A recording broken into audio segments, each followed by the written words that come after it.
Bueno, ya somos más de 220 personas conectadas, así que aprovechamos para comenzar y le damos la bienvenida a todos a este nuevo seminario, este nuevo webinar que organizamos con la Escuela de Gobierno de la Universidad Austral. Como todos ustedes saben, es un ciclo que va a tener varias etapas, que comenzó el día lunes pasado, un debate súper rico, muy interesante entre Fernando Estraface y Juan Manuel Abal-Medina sobre la política de acuerdos y consensos.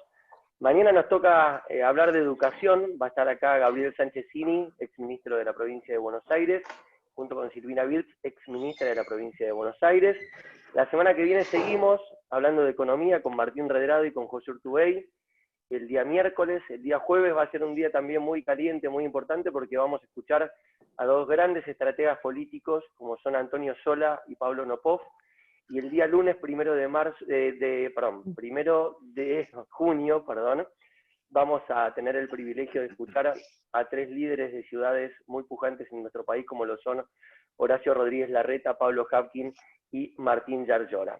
Hoy es el turno de escuchar a dos ministros de la ciudad y de la nación, dos personas muy involucradas en el ámbito social desde hace mucho tiempo, dos personas aparte a las que aprecio mucho y a las que valoro mucho, como son el ministro Daniel Arroyo y la ministra María Migliore. Daniel, buenas tardes. María, buenas tardes. ¿Cómo andan? Buenas tardes y un gran gusto. Saludos a todos y en particular a María. Gracias. Hola Daniel, te saludo. Gracias Gonza y a todos a todas por estar acá y por la invitación. Bueno, lo primero que quiero hacer, chicos, es compartir con ustedes una imagen y arrancar con un disparador lindo, sano, que me parece que dentro de todo lo que nos va dejando la pandemia, que no es bueno, hay algunas cosas que creo que a futuro van a ser muy, pero muy valorables. Y es esto. Ahí están ustedes dos. Antes de que pasara todo esto, hoy decíamos, antes de arrancar esta charla, que esta foto tiene mucho valor porque todavía no teníamos pandemia, con lo cual ni Daniel ni María tenían la demanda social de trabajar juntos, y sin embargo trabajaban juntos, aún uno siendo de un espacio político y hoy de otro. Dani, ¿qué reflexión te merece ver esta imagen y cómo lo pensás hoy, tiempo después, ¿no? Con todos los problemas que estamos atravesando? Yo siempre entendí que el primer mandato, la primera tarea que tenía que llevar adelante era Argentina contra el hambre. Previo al coronavirus, nosotros partíamos de la base de que había que ponerle un piso a la caída social y era resolver el problema del hambre. Y eso significaba encarar un gran programa que articulara con todos, absolutamente con todos, y que el principal instrumento era la tarjeta alimentaria, una tarjeta para las madres con chicos menores de 6 años, para las mujeres a partir del tercer mes de embarazo, para las personas con discapacidad que tienen asignación, una tarjeta para comprar alimentos y mejorar la calidad nutricional. Y entendí, y claramente María entiende de la misma manera, que teníamos que articularla, que la Argentina contra el hambre era una política de Estado. Yo apostaba a que fuera una política de Estado, que dejara de lado las discusiones, los debates, la grieta, y que todos sentáramos una base, y es: en Argentina no puede haber hambre. Esto lo empezamos a poner en marcha rápidamente. Yo, a una semana de haber asumido, el presidente Alberto Fernández, arrancamos con la tarjeta alimentaria en la ciudad con los mayores índices de pobreza de Argentina, que es Concordia, en la provincia de Entre Ríos. Hacíamos todo el caminito y llegábamos finalmente a la ciudad de Buenos Aires. Ese era el camino. En el medio, junto con María, también la idea de promover la economía social, la economía popular, los pequeños emprendedores.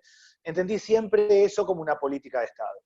Luego vino la pandemia, cambió la situación social, seguramente vamos a hablar después de eso. La situación social se complicó mucho, cambió el eje de la política, de cómo yo imaginaba la política social, pero a mí esta foto me refleja esta idea: acá tiene que haber una política de Estado, no puede haber hambre en la Argentina.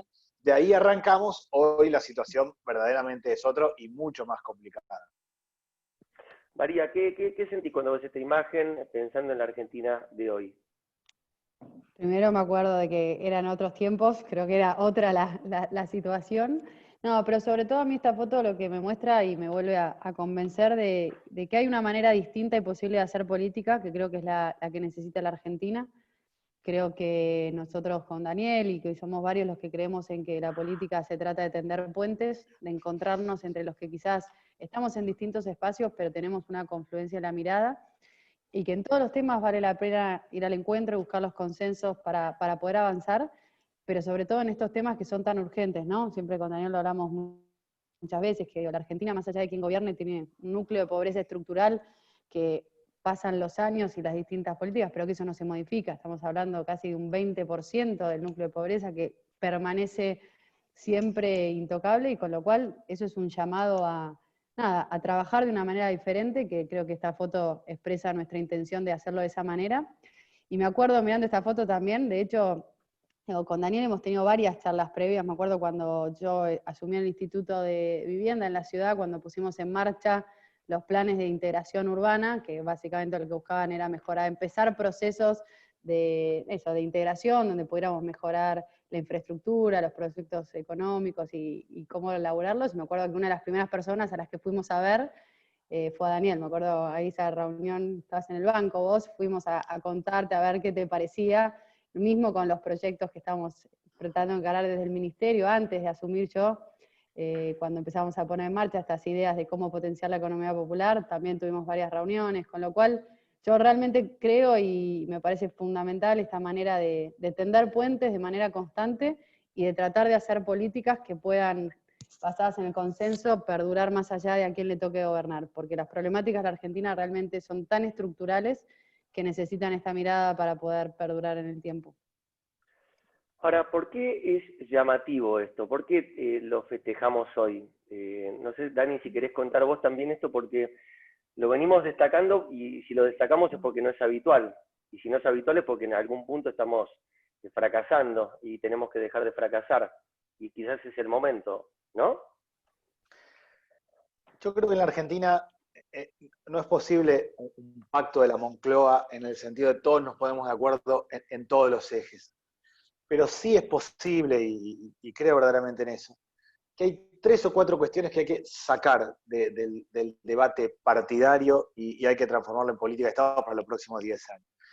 Una, no puede haber hambre, y eso es el punto clave, y es eso lo que hemos charlado mucho con María, tal cual dice ella, mucho antes incluso, con el eje de puesto en la economía popular, en varias cuestiones que hacen con eso. Uno, no puede haber hambre. Todos los chicos tienen que estar en la escuela secundaria. 3, no se puede vender droga en los barrios. Si nosotros logramos extraer del debate partidario 3 ejes, yo creo que son esos 3 ejes, se podría tomar uno con el tema de crédito, me parece que hay un gran problema de sobreendeudamiento de las familias, se podría tomar otro con el tema de vivienda, no puede en Argentina faltar 3 millones de viviendas, pero si nosotros tomamos 3, 5 ejes, los extraemos del debate partidario, es decir, esta política de Estado va en los próximos 10 años. Resolvemos el problema del hambre, tarjeta alimentaria, u otra modalidad que venga, el gobierno que venga, pero objetivamente lo resolvemos. Logramos efectivamente que todos los chicos estén en la escuela y que todos completen la escuela secundaria, con diversidad de modalidades de acuerdo al gobierno, pero el objetivo siempre es el mismo. Y lo mismo en el combate a la venta de droga en los barrios, y lo mismo con distintas acciones. Me parece a mí que creceríamos como sociedad. Yo tengo la impresión de que hay más acuerdo de lo que parece en Argentina. Lo que pasa es que la atención diaria hace todo más difícil, pero mi impresión es que la clave acá está en definir 3 o 4 acuerdos, y para mí la política social es central ahí, sacarlos de la grieta. Digo, ¿qué diferencia puede haber? Partido más a la derecha, más a la izquierda. Todos sabemos que los chicos tienen que estar en la escuela secundaria, entonces hagamos un gran consenso sobre eso y después discutamos la currícula, y el gobierno, cuando le toca, corre unos grados para un lado o para otro, pero todos los chicos tienen que estar en la escuela secundaria. Tenemos que efectivamente resolver el problema del hambre, tenemos que objetivamente generar un mecanismo para cortar la venta de droga. ¿Quién puede? Bueno, me parece a mí que es eso. Yo soy optimista. La situación es muy crítica hoy, verdaderamente la situación social es muy, muy complicada, muy crítica. Estamos todos en el marco de la emergencia constante y permanente. Es una la política social que yo he imaginado implementar, y es otra la que estoy girando en el Ministerio de la Nación en función de la crisis, de las dificultades. Pero la verdad que yo creo que sí, mi impresión es que estamos muy cerca de acordar con 3 o 4 ejes. Y si logramos separarlo del resto, es decir, esto no es debatible, esto no forma parte de la discusión electoral, esto lo vamos a hacer y conformamos línea de trabajo, me parece que creceríamos. Yo soy optimista respecto de que tal vez semejante crisis que tenemos que afrontar a todos nos deje una experiencia y una idea de que o resolvemos 3 o 4 cosas articuladas en serio para los próximos 20 años, o el país siempre es circular y siempre estamos discutiendo lo mismo. María, ¿qué te gustaría decir al respecto? No, que comparto, yo también creo que esta crisis nos está dando como una gran oportunidad. Creo que algo de lo positivo que se está visibilizando en este momento es la predisposición del presidente de trabajar con todas las jurisdicciones, de Horacio. En este momento está sucediendo una reunión en la que está el presidente, el gobernador de la provincia, el jefe de gobierno de la ciudad de Buenos Aires, siguiendo con medidas conjuntas para poder atacar, liderar esta crisis de manera unificada. Creo que eso es un signo muy, muy fuerte que yo realmente valoro. Y comparto con Daniel, me parece que hay que buscar el acuerdo en cuestiones concretas, estructurales, y a partir de ahí seguir construyendo. Y a mí me parece que mucho de que este acuerdo sea posible tiene que ver con trabajar con el consenso, ¿no? Con poder generar los acuerdos antes de poner en marcha la política.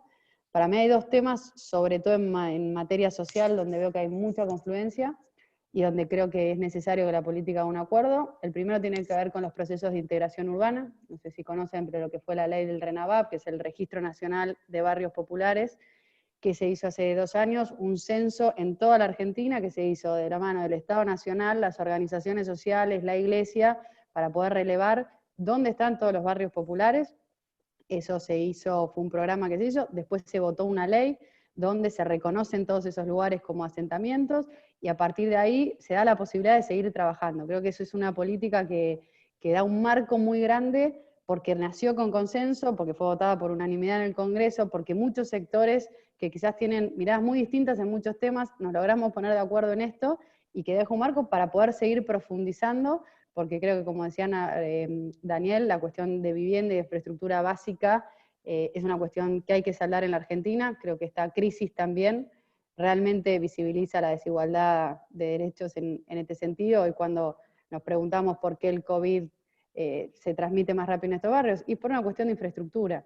Entonces creo que hoy también podemos ver estas desigualdades con más profundidad y volver a poner sobre la mesa la necesidad de los acuerdos o de profundizar acuerdos en este sentido. Y después el otro gran tema que creo que tenemos que trabajar juntos es esto de la economía social o el desarrollo productivo en los barrios, entendiendo que hay que generar desarrollo, como decimos siempre con Daniel, de abajo hacia arriba, involucrando a las comunidades y planteando procesos productivos que contemplen la realidad y las dinámicas locales. Yo creo que hay mucha confluencia en la mirada en eso, y que si pudiéramos sostener estos dos grandes líneas de trabajo con acuerdo de todos los sectores políticos y sociales, es un cambio grande para poder caminar sobre avenidas que, de nuevo, como dice Daniel, no se discutan más allá de las elecciones de turno, sino que sean cosas que cada vez se profundicen, o que se discutan matices de dónde poner algún acento particular o ritmos de avances, pero que sea una discusión saldada, que hay que intervenir ahí. Ahora, ¿cómo, y esto lo pregunto a los dos, que también estaría bueno para ir metiéndonos un poco en la coyuntura, siempre desde un punto de vista distinto, porque estamos en una charla en la cual la idea es poder reflexionar un poco y no estar con el acelere de la diaria, y aprovecho también para recordarles a todos que pueden ir preguntando cositas, tienen que escribir al privado donde dice todos los panelistas, y yo despacito voy a ir leyendo, tratando de agrupar temáticamente lo que plantean todos para poder ir recuperando un poco las inquietudes. Pero digo, yendo a la cotidiana, ¿cómo está el tema hoy en los barrios populares en materia de testeos? Que es la gran pregunta que nos hacemos todos. Y les pregunto a los dos, y no es por estigmatizar a nadie, ¿qué está pasando? Daniel, si nos puedes contar un poco en la provincia de Buenos Aires, porque estos días se habló mucho de la ciudad y no se habló tanto de la provincia. ¿Cómo está la cuestión en la provincia, que sabemos que también tiene muchos asentamientos, barrios vulnerables, lugares donde la gente vive muy hacinada y donde quizás es más complicado controlar el esparcimiento del virus? Primero, la Argentina tiene 4 millones de personas que viven en villas, barrios y asentamientos, esto que María llamaba el RENAVAP. Es decir, se ha constituido un registro donde hay cerca de 4 millones de personas que viven en situaciones precarias. Precarias sobre todo por 2 cuestiones. Una, por el hacinamiento. No es lo mismo la cuarentena en alguien que está en un departamento de 2 o 3 ambientes o en su casa, que en un lugar donde de por sí duermen 5 personas en un cuarto y hay hacinamiento. Y segundo, la situación de lo que se suele llamar barrios populares tiene mucho que ver con falta de infraestructura básica, con falta de agua, de infraestructura, de cloaca, de los servicios básicos. Todo eso junto conforma la situación de pobreza estructural, de situación más crítica.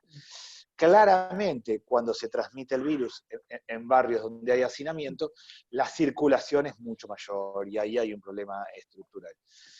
Yo creo que hay características urbanísticas distintas en términos generales de las villas de la Ciudad de Buenos Aires con las de la provincia de Buenos Aires, en términos de cómo se fueron construyendo, todo el tema de la cuestión más de cantidad de personas por baños y la construcción en altura.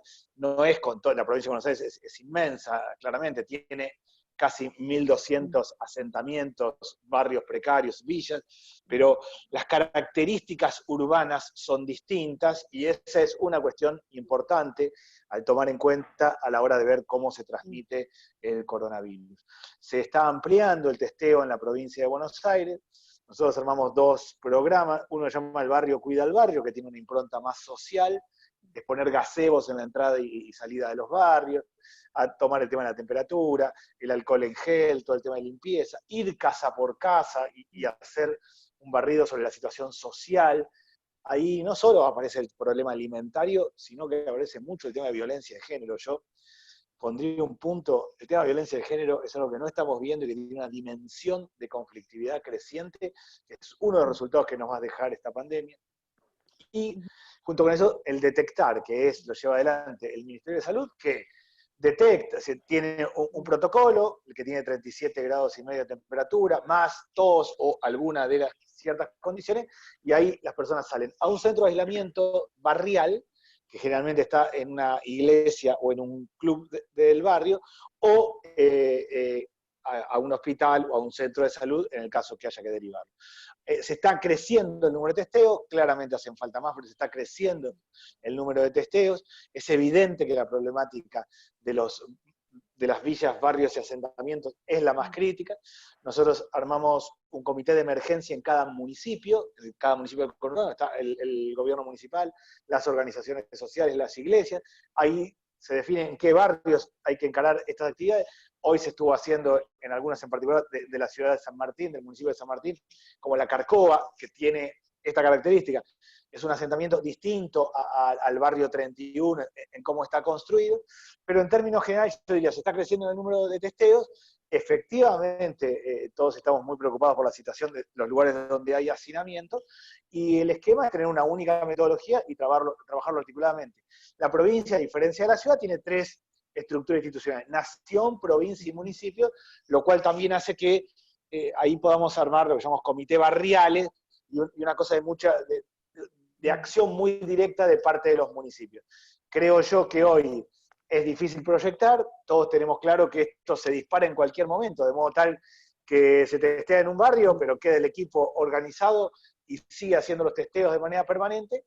Hoy la situación en la provincia de Buenos Aires, en los barrios, no ha tenido un pico significativo, se va testeando cada día un poco más, pero está claro que estamos todos como muy alertas, y yo le creo mucho a esto del comité de emergencia barrial, que son los líderes barriales, las organizaciones sociales, los curas, el que está en el barrio, que enseguida detecta y dice, mira, esta señora en este barrio o ese señor tiene un problema, está tosiendo o tiene temperatura, y eso es la forma rápida de ir a hacer los testeos. Yo le tengo mucha fe a eso, a lo barrial, en esta idea de abajo hacia arriba. Diría eso, hacen falta más testeos, se está avanzando, estamos en una situación donde todos suponemos que se va a ir complicando en las próximas semanas. Ahora, y te traslado, María, la pregunta para seguir con este tema. Digo, ahí Daniel, yo los escucho siempre como rescatar el de abajo hacia arriba y confiar mucho en las estructuras sociales, en el tejido social, en un mundo súper tecnologizado, y a veces a los que no venimos del palo de ustedes, nos cuesta un poco creer cómo, no creer, sino digamos, de combinar esto de la tecnología y de los avances con, de repente, la confianza en el tejido más rudimentario, digamos. ¿Es más efectivo el tejido rudimentario que cualquier tecnología que podamos aplicar para combatir esto en un barrio vulnerable? Yo creo que es complementario, digo, creo que el desafío es pensar cómo usamos la tecnología para potenciar las redes que ya existen en los barrios populares. Yo lo que creo mucho es primero que en todos estos barrios hay un tejido social muy, muy rico, que muchas veces en la historia se ha ocupado de todas las problemáticas, que se organiza para dar respuesta a la comunidad, muchas veces cuando el Estado no estuvo o no llegó. Entonces a mí me parece que ahí hay hay un potencial muy grande, por eso a mí me gusta mucho la palabra integración en estos procesos, porque tiene que ver primero con que el Estado llegue, con que garantice un piso de derechos, con que haya infraestructura, con que ordene, pero sobre todo también con que dé una oportunidad, con que rescate el potencial que hay ahí y le dé voz. Le dé voz, lo haga crecer, lo haga transformar. Me parece que lo primero es como un paradigma en el cual nosotros podemos acercarnos a los barrios, a la realidad de las personas que están en una situación de pobreza, pensando que ahí hay un problema que tengo que solucionar entrando desde arriba, o hay que dar una oportunidad y acompañar en un crecimiento, porque ahí hay algo muy positivo y muy valioso. Yo creo en esa mirada, creo que cuando los problemas sociales se abordan desde esa perspectiva, son mucho más ricos los procesos, y por eso para mí en todos estos abordajes de intervención social, siempre es fundamental promover el paradigma de la participación, porque en la construcción misma del proceso uno ya va empoderando, uno va descubriendo talento, va descubriendo valor, y me parece que por ahí va el camino, y creo que parte del éxito de poder reconstruir un tejido tiene que ver con eso. Y déjame contarte algunas experiencias bien concretas de transformación en esta línea que muestran que es posible hacerlo. Digo, en términos de infraestructura, nosotros en los últimos 4 años trabajamos en el barrio 20, que es una villa que está en Lugano, donde hemos puesto en marcha un proceso de integración. No sé si se acuerdan donde fue la toma del Parque Papa Francisco, un lugar de una toma muy violenta, murió gente. Nosotros decidimos ahí como gobierno, y también en su momento de la mano del Estado Nacional, hacer una inversión bien fuerte. Construimos 1.700 viviendas y está en marcha toda la red de infraestructura. Lo novedoso del proceso fue que lo hicimos de manera participativa. O sea, nosotros decidimos junto a los vecinos de la comunidad cómo iba a ser todo el trazado del barrio, cómo iba a ser la configuración de cada una de las manzanas, por dónde iban a pasar las calles, entendiendo que donde iba a pasar una calle futura había una persona que tenía que dejar su casa y mudarse.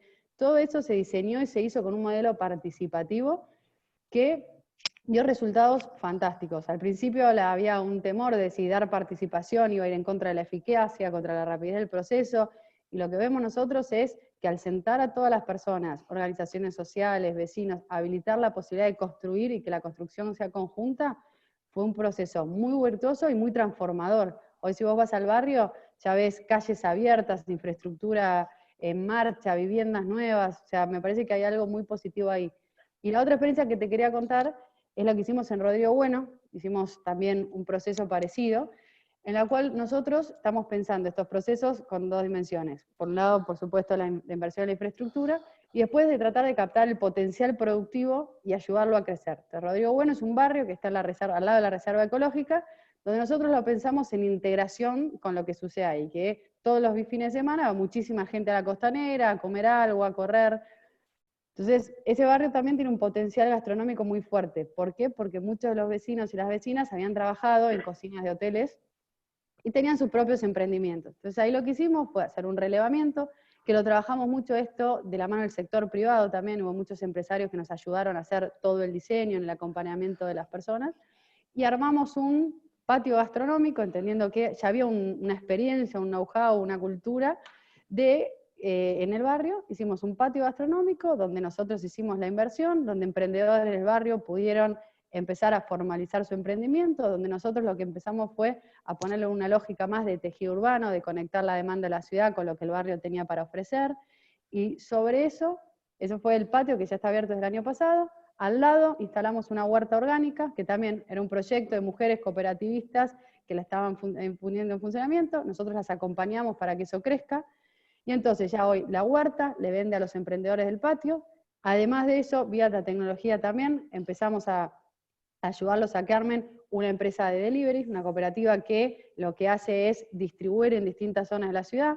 Se han organizado también con la gente del barrio para hacer servicio, a partir de esos 12 proyectos, hacer servicios de catering para las empresas, con lo cual a mí me parece que el desafío está en mirar distinto, en ver cómo todas las herramientas tecnológicas de capacitación y de empoderamiento pueden ser puestas al servicio de la comunidad, pero en un proceso donde la cual la comunidad es decisora y protagonista de esa transformación. Creo que eso tiene impacto muy, muy positivo y es sustentable en el largo plazo. Y para ir tomando algunas preguntas que va haciendo, la verdad que tenemos mucha gente que está anotada y les agradecemos a todos van escribiendo a todos los panelistas, esa es la manera. Tomo una pregunta que hace Ricardo Mansur. Ricardo hace, digamos, hace una buena reflexión en términos digamos, de trabajo social en base a lo que es la reasignación de presupuestos y asignación de presupuestos, fundamentalmente este tipo de causas, y plantea un análisis muy interesante con respecto a la cuestión de cuando se corrompe el tema de la asignación de presupuestos. Me parece una linda oportunidad esta para poder reflexionar al respecto de algo que se trató mucho en las noticias, de manera muy vertiginosa, y quizás no hubo oportunidad de poder mirarlo con ojos un poco más reflexivos y un poco más de buena voluntad. Digo, todo lo que pasó con el tema de las compras del Estado, realmente nos merman la cuestión esta tan positiva de los ministros trabajando juntos, de poner el hombro. Son dos personas que reconocidamente trabajan hace mucho tiempo en favor de la gente muy vulnerable, y a veces las cuestiones que tienen que ver con el Estado y con algunas estructuras pueden afectar, digamos, el trabajo social que ustedes hacen. ¿Cómo vivieron ese momento? ¿Qué tienen ganas de decir? Acá estamos en un ámbito académico mucho más reflexivo, insisto, donde quizás es más fácil y más interesante poder hablar de estos temas con otro timing, ¿no? ¿Qué te gustaría decir, Daniela? Yo tenía una estrategia básica para la compra de alimentos, que era la descentralización. Primero hice la tarjeta alimentaria, que es, como antes decía, una tarjeta para la madre que compra directamente alimentos, y pasaba luego a la tarjeta del comedor, con cada responsable de un comedor con una tarjeta que iba a comprar los alimentos de acuerdo a la cantidad de personas que había en el comedor. Eso nos evitaba la compra centralizada, nos evitaba todo el debate sobre la cartelización, la cantidad de empresas, y además orientaba a la buena nutrición, a leche, carnes, frutas y verduras. Ese era el camino sobre el que iba. En el medio, la pandemia cambió la situación. Pasamos de 8 millones de personas que requieren asistencia alimentaria a 11 millones. En 15 días aumentó 3 millones de personas que requieren asistencia alimentaria. Eso obligó a salir a una compra centralizada que tuvo las características que tuvo los últimos 20 años en la Argentina, que era un sistema de compras que los precios los fijaba la SIGEN, la Sindicatura General, precios de referencia, y que se convocaba a un conjunto de empresas que muchas veces lo que hacían es se cartelizaban y definían los precios. Empresas que hace 20 años le vienen vendiendo al Estado. En el medio de ese proceso surge Precios Máximos y ahí esa licitación, esa compra, que efectivamente tenía precios por arriba de los precios máximos, la suspendimos. O sea, no sucedió, no se compró, se suspendió. Hice dos cambios. Uno es un cambio sobre la compra centralizada. Ahora hicimos un cambio que a mi modo de ver cambia 20 años de cómo organiza el Estado. Uno es precios máximos mayoristas. El Estado solo compra por precios máximos mayoristas para abajo. No hay más debate de precios. Cuando el Estado va a comprar alimentos, tiene una regla, precios máximos mayoristas, que lo fija la Secretaría de Comercio, y de ahí para abajo es el debate. El segundo, o sea, no puede comprar por arriba de esos precios. Y el segundo es no convocar a un conjunto de empresas, de proveedores, sino hacerlo a través de una plataforma que se llama Comprar. Esa plataforma tiene por cada alimento entre 600 y 800 de empresas, grandes, chicas, medianas, productores, economía social, empresas recuperadas. De esta manera estamos haciendo hoy la compra de alimentos. No hay más debate, se estableció un nuevo criterio, fijamos una nueva regla, precios máximos mayoristas, y no es que se convoca a alguno, sino a toda la plataforma y todos se pueden inscribir en esa plataforma. ¿Qué pasa en la práctica? Se convoca a 600, 800, se presentan 3 o 4.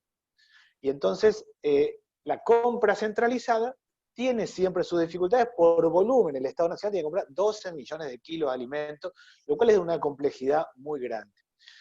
Ese es el primer cambio. El segundo cambio es la descentralización. Nosotros empezamos ya de vuelta a retomar esa idea que yo tenía al principio, que es la descentralización.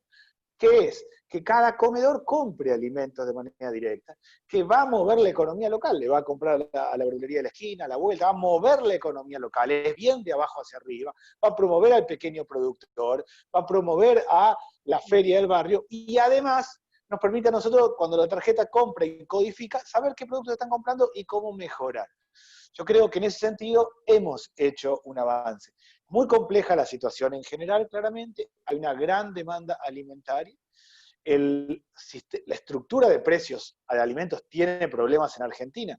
la inflación del último mes fue 1,5% general, 3,2% en alimentos y bebidas. Hay un problema estructural con los alimentos. En este esquema hemos operado sobre dos direcciones. Mejorar la compra centralizada, está claro que ahora la regla es clara. Segundo, descentralizar. Para mí lo estructural es descentralizar. El Estado no puede hacer compra de volúmenes impresionantes de alimentos. Tiene que volver al esquema de emergencia, comprar alimentos para la emergencia, frente a situaciones críticas, pero no como lógica de distribución todas las semanas como se hace hoy.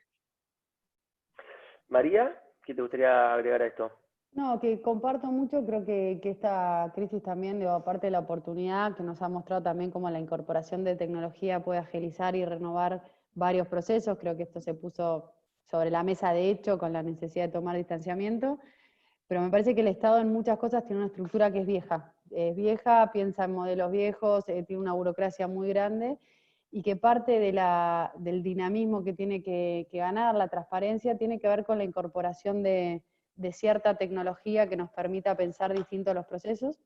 Y creo que también esto que habla Daniel de descentralizar las compras es fundamental, primero por los volúmenes, por la agilidad, por la transparencia del Estado, pero sobre todo también porque creo que el Estado es un agente de desarrollo. Y creo que si el Estado norma distinto algunas cuestiones, tenemos la oportunidad también de generar desarrollo en otros segmentos. Muchas veces lo que pasa es que el Estado, compra en volúmenes grandes, paga varios meses más tarde, y esto obliga necesariamente a que tengas que trabajar con quienes tienen espalda, con quienes tienen capacidad de financiarse, y por cómo está hecho el sistema, muchas veces los más chicos no pueden entrar en esas contrataciones. Me parece que la posibilidad de pensar diferente el sistema y descentralizar la compra es de alguna manera democratizar la producción también y dejar que entren al juego de manera transparente, competitiva, eficaz, auditable, pero muchos jugadores más chicos, y que si esto lo pudiéramos llevar adelante, daríamos también oportunidades para todos en una lógica más productiva. Bueno, siguiendo con algunas preguntas que están haciendo los participantes, Juan González pregunta, Daniel, y me parece interesante también, este debate sobre si es primero la tarjeta alimentaria y después generar fuentes de trabajo, o no hay que generar una dicotomía en base a dar comida o dar trabajo. Digo, ¿cómo salir de esa discusión en medio de un combate de una pandemia? Yo creo que conceptualmente la política social tiene que hacer tres cosas: dar pescado, enseñar a pescar y garantizar que haya peces en la laguna. Tiene que asistir, tiene que enseñar a pescar, capacitar y mover la estructura económica. En ese sentido está claro que hoy hay una prioridad absoluta que tiene que ver con la asistencia alimentaria. Nosotros tenemos tres realidades nuevas. Tenemos una parte de la gente que requería asistencia alimentaria previo a la pandemia, estas 8 millones de personas. Se agregó el que hace changas y muy eventualmente iba a un comedor, el que hacía changa y algún viernes estaba sin trabajo y iba al comedor y se cayó. Se agregó el informal integrado, el taxista, el mozo, el remisero, el que hace turno, que no sabía de la existencia de desarrollo social y que claramente acá se complicó de vuelta. Y se agregó también una parte del trabajo formal, gente que tiene trabajo formal, que cobra mal, que cobra poco, que se le complicó, que perdió. Todo eso junto es la nueva realidad. Hoy estamos muy enfocados en eso. Ahora, junto con eso es construir el camino de salida. Para mí es en paralelo. ¿Qué creo yo, básicamente? ¿Cómo se reconstruye la cuestión social? Sobre la base del trabajo. ¿De qué va a trabajar las personas más pobres en Argentina? ¿Dónde va a haber trabajo mano de obra intensivo? Para mí en 5 sectores. En la construcción, vereda, vivienda, infraestructura básica, todo lo que tiene que ver con construcción, obra pública básica. La producción de alimentos es no solo el acceso a los alimentos un derecho, es un gran plan de empleo y de trabajo, agricultura familiar, pequeñas producciones. El textil, que hoy se reconvirtió mucho en el tema de barbijos, camisolines, pero claramente la industria textil es movilizadora. La economía del cuidado, que son las personas que cuidan personas, grandes, chicas, en jardines comunitarios. Creo, para mí eso casi que va a generar más trabajo que la propia construcción, y el reciclado. Entonces nosotros lo que estamos encarando es un sistema que es el camino de junto con asistir, el camino de salida. Generar un mecanismo de fondo para máquinas, herramientas, insumos y bienes de capital en estos sectores, armar un sistema de microcrédito, de crédito no bancario a tasa del 3% anual y vincular una con otra. Ese es el esquema básico sobre el que estamos trabajando. Yo creo que son las dos cosas a la vez. Para mí la política social, de vuelta, dar pescado, enseñar a pescar y garantizar que haya peces en la laguna. Para lo económico y lo social yo lo veo muy emparentado. Por supuesto que hoy, todas las reuniones que tengo durante el día, todos los barrios que recorro, la cuestión es cómo sostener lo básico, lo alimentario, los ingresos, tanta gente que se cayó, pero el camino de salida tenemos que construirlo ya en paralelo, es la única manera de reconstruir una situación social. Lo masivo, a mi modo de ver, viene por esos 5 sectores. Bueno, ahí Ana Inés Navarro, que es profesora de Políticas Sociales en la Maestría de Políticas Públicas de la Escuela de Gobierno de la Universidad, casualmente está preguntando algo similar, ¿no? Dice, ¿qué políticas se están pensando para estimular el empleo privado? Y esto es muy interesante también lo que plantea y lo dejo para que ustedes respondan. ¿En qué medida consideran que se necesitan nuevos formatos en las relaciones laborales post-pandemia, ¿no? ¿Qué te parece, María, y qué te parece, Daniel? Yo creo que sí es necesario. A ver, la verdad que lo escucha Daniel y es como que pensamos muy parecido en casi todos los temas. Yo creo que parte de esto de construir las oportunidades que tienen que ver con de abajo hacia arriba, y me parece que toda la política social, para ser sustentable, tiene que ser pensada en clave productiva, sobre todo en estos sectores que Daniel decía. Y yo creo que parte de darle escala también, tanto al textil, cuidado, a la producción de alimentos, tiene que ver con cómo mejorar la interrelación con el sector privado y cómo también podemos pensar en una cadena de valor que incluya estos barrios. En general, la dinámica productiva de la Argentina está pensada, se produce y después hay un sistema que excluye, que hay algunos que quedan afuera, y esos pensamos cómo los asistimos. Yo creo que hay que cambiar los términos de relación y ver cómo nosotros pensamos la política social bien anclada a lo productivo, que por supuesto supone ciertos pisos básicos, tanto alimentarios como de infraestructura, y a partir de ahí pensar en un proceso de crecimiento. Entonces me parece que hay dos notas que tienen que ver con la escala desde el Estado que dinamiza, pero de una integración posible en el sector privado. Y yo creo que también en esos pasos hacia la formalización es necesario pensar algunas categorías, tanto para lo laboral como para la formalización de muchísimas cuestiones, como los emprendimientos. Vos hoy tenés algunas figuras como el monotributo social o algunas otras, pero hay algunos intermedios necesarios para ir construyendo y reconociendo pasos posibles. Yo lo pienso más en términos de cómo darle volumen y darle un proceso de formalización a estos sectores y aprovechar de abajo para arriba en seguir creciendo. Ahora, retomo algunas preguntas y les paso ahora, desde un sentido común muy liviano, como para poder desterrar mitos.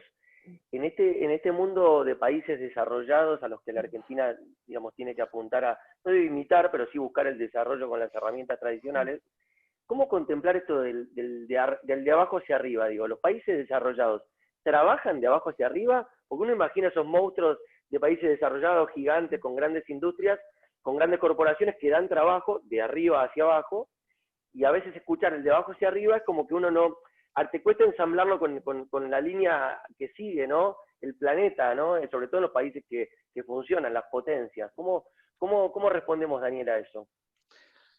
Yo creo que Alemania es un modelo de abajo hacia arriba, que tiene grandes metalmecánicas y automotrices, pero es el mundo industrial de abajo hacia arriba y descentralizado. Y veo varios países con esas características. De abajo hacia arriba no quiere decir que no haya desarrollo, escala y volumen de producción. Quiere decir básicamente que acá el eje es cruzar qué sectores productivos son estratégicos para el país. Primero, qué puede producir un país determinado. Nosotros tenemos alimentos, tenemos campo. Segundo, cuáles son los sectores estratégicos posibles. Y tercero, cuáles llegan hasta la punta de la cadena e incluyen a los que están abajo de todo. Eso hace a lo estratégico.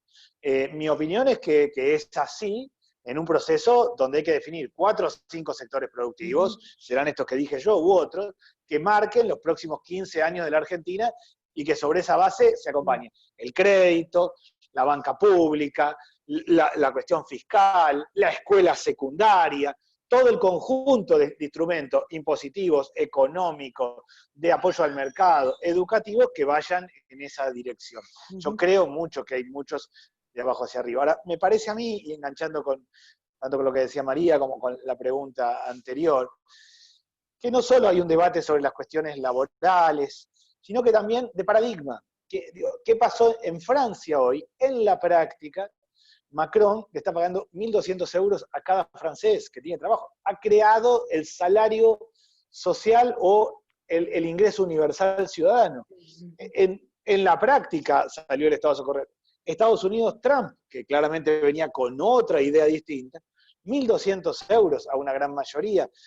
Me parece de acá que también se trata de ser creativos y salir con otras ideas totalmente distintas. Yo creo que no solo hay un desafío para la gestión en este tiempo, no solo hay un desafío para el Estado, hay un desafío para las ciencias sociales. Hay que construir los paradigmas que no tuvimos. Esta es una crisis inédita, única, no había habido una crisis de esta característica a nivel mundial. Estados Unidos tiene 30 millones de nuevos desocupados, eso nunca había pasado. La caída del Producto Bruto Interno será del 6, del 8, del 10, de lo que fuera en cada país, pero es una caída brutal, la caída de la economía como un piano. La reconstrucción va a ser difícil, claramente, gran parte de nuestra informalidad laboral va a tener dificultades para volver a la normalidad. La persona que era jardinero y tenía 10 casas, le va a ser difícil volver a tener 10 casas, o el textil, o el que fuera. Entonces, esto requiere también pensar trabajo social garantizado, otros mecanismos de línea de base donde el Estado garantiza determinadas cuestiones, otro esquema de relaciones laborales. Con el monotributo social hemos quedado cortos ahora, la informalidad requiere de otro tipo de instrumentos, otro mecanismo de vínculo entre planes sociales y trabajo. Yo creo que es un tiempo para ser creativos verdaderamente. Muchos de los que estamos gestionando estamos en el medio de la coyuntura, tratando de atender una situación social tan crítica, pero es necesario, y ahí yo a las universidades y a las ciencias sociales le doy un valor grande, que hayan paradigmas disruptivos, nuevos, ideas verdaderamente nuevas. Ahora, les tiro la pelota del lado empresarial, ¿no? Yo siempre me acuerdo, en el año 2009 viajé a Uruguay a entrevistar a Mujica, y le preguntaba a Mujica, le digo, tú tiene un traje que se lo regaló Lula, ¿no? Y él me decía, sí, porque Lula me enseñó que hay que llevarse bien con los empresarios, porque los empresarios son los que dan laburo. Y entonces uno tiene que, digamos, que tratar de convencerlos y persuadirlos para que colaboren con uno para poder dar laburo y así sacar a la gente de la pobreza. ¿Qué pasa con el empresariado en la cabeza de un ministro de Desarrollo Social? Que uno está acostumbrado a una cosmovisión de imaginarlos en los barrios vulnerables, con la gente pobre, en los lugares donde hay calle de tierra, pero también me imagino que deben pensar en esos empresarios que tienen la posibilidad de darle laburo a todos esos hombres y mujeres a los que ustedes protegen. Y tiro la pelota un poquito más picante porque estamos en una semana donde se está discutiendo este tema de si se le va a pedir a las empresas o no colaboración a las que reciben el beneficio del ATP. Hagamos un balance de todo esto sin caer en la chicana, digo. ¿Cómo pensamos en el empresario post pandemia para darle laburo a toda esa gente? Yo creo que, como decían él, es necesaria una renovación también del paradigma empresarial. Digo, me parece que ahí es donde también hay una oportunidad, y sin entrar en la coyuntura como puntual. Nosotros, la verdad es que yo creo que los empresarios son aliados en esto. Creo que realmente si nosotros queremos producir un paradigma nuevo para el desarrollo, es inevitable pensarlo de la mano del sector privado. Sí creo que en algunas dinámicas de cómo trabaja, opera y los incentivos que pone el Estado también a la hora de trabajar con el sector privado, hay que poner en crisis algunas cuestiones y empezar a mirar distinto. O sea, a mí puntualmente, por ejemplo, y creo que falta regulación en Argentina, me parece muy interesante toda la movida de las empresas B. Me parece que redefinir cuál es el valor que produce una empresa teniendo en cuenta el impacto social, el impacto ambiental. Me parece que hay categorías que hay que empezar a mirar con más detenimiento y ponerlas como en el corazón de la producción. En base a eso veo una oportunidad también de acercar. Pero no, creo que para que eso realmente sea sustentable, que pueda tener escala, hay que pensar un trabajo conjunto entre el sector privado y el Estado, donde se planteen ciertas regulaciones, cambios de incentivos en la mirada, en políticas concretas que permitan desarrollarlo. Y un comentario nomás de lo que decías antes, Gonza, del de abajo para arriba. Yo creo que incluso muchas economías regionales de la Argentina han sido ejemplo de eso. Cuando vos ves Mendoza y algunas experiencias, tenés muchas experiencias de desarrollo con producción y en escala que contemplaron a los operadores locales, la propia cultura, la potencialidad que da el entorno, y de ahí se fue construyendo un proceso de desarrollo. Creo que hay que pensar en esos términos. Dani, ¿qué te gustaría decir al respecto del tema del sector privado? No, primero que sin empresas y sin crecimiento económico no hay reducción de la pobreza. La pobreza está asociada a la cuestión económica. Es un tema de crecimiento y de desarrollo. Si no hay nada de crecimiento económico, no hay reducción de la pobreza claramente. Segundo, a mí me parece que dos cosas. Una, yo veo un sector privado muy comprometido en el apoyo a la asistencia alimentaria hoy. Muy comprometido, más comprometido de lo que yo hubiera creído. Recorro permanentemente comedores, iglesias de todo el país, y es muy evidente que hay una parte importante de las empresas que están haciendo donaciones. Eso lo pongo como un punto significativo porque le han puesto el cuerpo en un contexto verdaderamente difícil donde hay tanta gente que la pasa mal. Y después creo que hay que establecer reglas y criterios. Argentina es indudable que tiene cuestiones tributarias que tiene que revisar, es indudable que tiene cuestiones impositivas que hay que revisarle. Es muy difícil a una pyme, a un profesional que contrata personas. Tiene una estructura que hay que revisar. Me parece, yo creo que salimos, la única forma de salir para adelante de esta pandemia es hacer un cambio estructural profundo en la política social, en el sistema tributario, en la estructura territorial de la Argentina. Uno agarra el mapa de la Argentina, la ciudad de Buenos Aires, el conurbano bonaerense, es un puntito, es el 1% del territorio. En ese 1% del territorio, conurbano y ciudad de Buenos Aires, vivimos casi 16 millones de personas. Está claro que hay un problema estructural. No, hay que repensar muchas de estas cuestiones.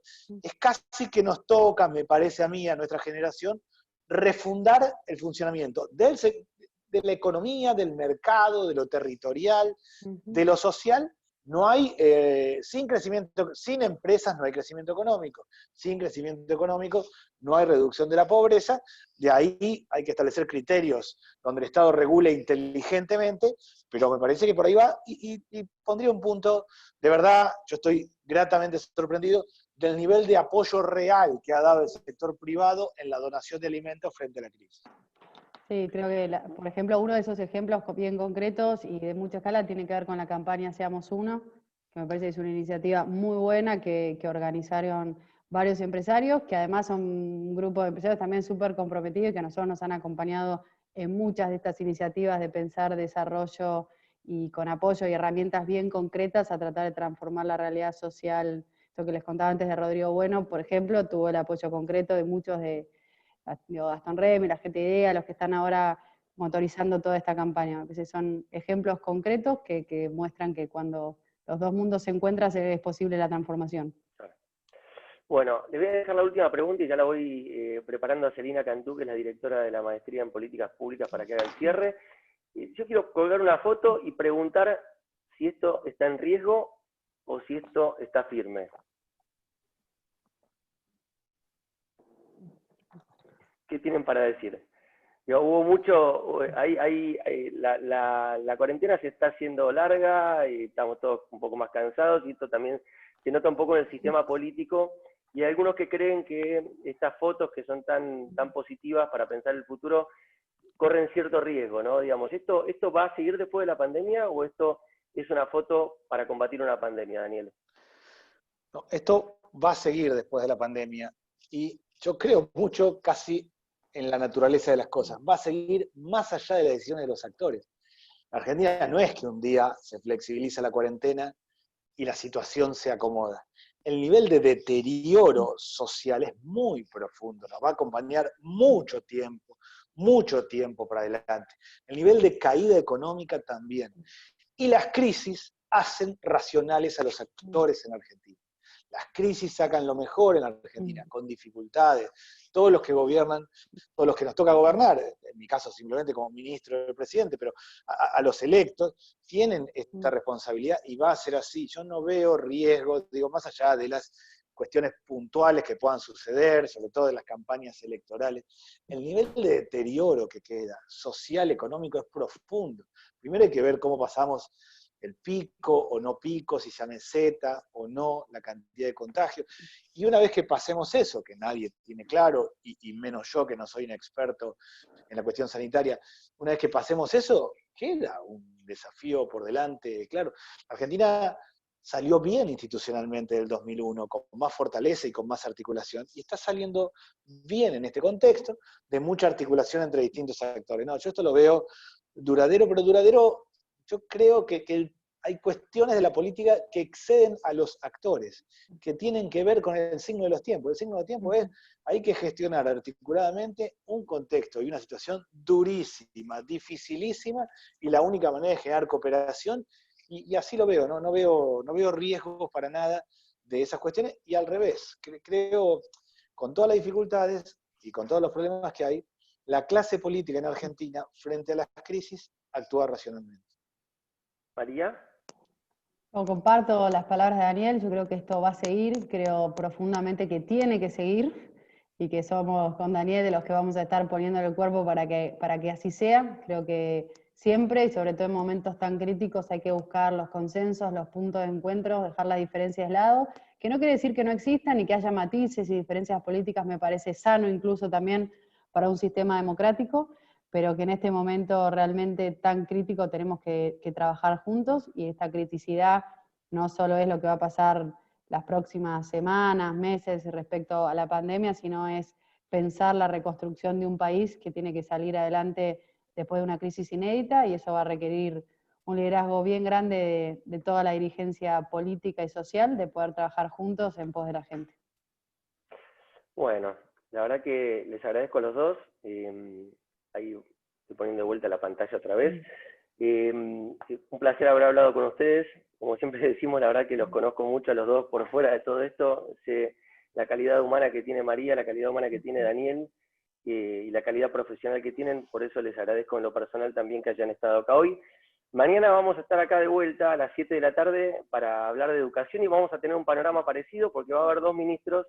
Un ministro que fue el ministro de María Eugenia Vidal, Gabriel Sánchezini, que aparte es un MPP de Georgetown, una persona muy estudiosa, y va a estar también Silvina Birz, que es una de las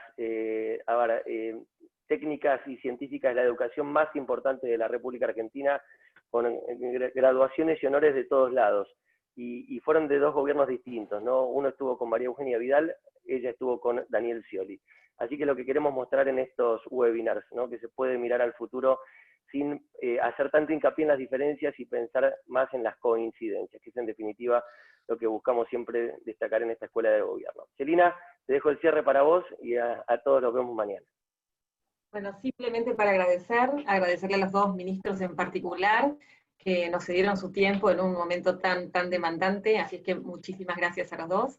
Y bueno, escuchamos hablar de cooperación pública, de cooperación privada, de la participación ciudadana, de la coparticipación de las universidades, ministro. La verdad es que en este momento están conectados muchos de nuestros profesores, alumnos, graduados y también público que nos acompaña.